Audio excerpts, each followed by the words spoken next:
What is statutory and common law, particularly in the context of contracts?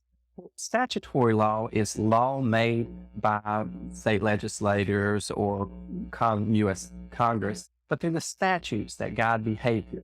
And the implementation of the statutes carried out through generally some form of regulation that may be passed by some administrative body that oversees the implementation of the rules or laws, such as the Securities and Exchange Commission or the IRS or something like that. So the regulations come after that.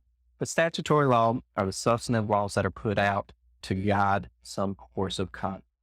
Now, common law, on the other hand, is the judicial interpretation of those statutes, rules, or regulations. Now, the judicial determination, basically, this comes about at the appellate level. So a trial court may adjudicate an issue and may apply the law procedurally in the case and provide the state of the law to the jury or fact finder who applies the law. And then on appeal, if the appellate court reviews it and addresses the issue of how the law should have been applied or should be applied or what the law means in a given context, this adds to the law.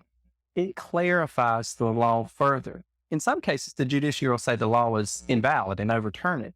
But in any event, their opinion with regard to how the law is or should be applied adds to the statutory law, but it's called the common law.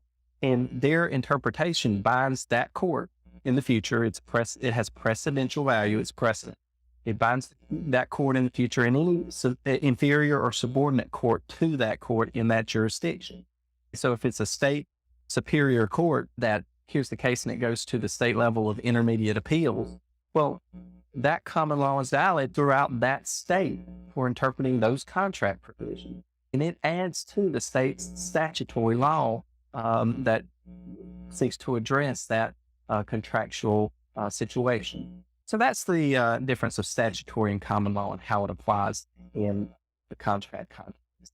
As you're going to see, a great deal of the law surrounding contracts for anything other than the sale of goods is largely common law, where there's much more statutory provision for relationships for the sale of goods.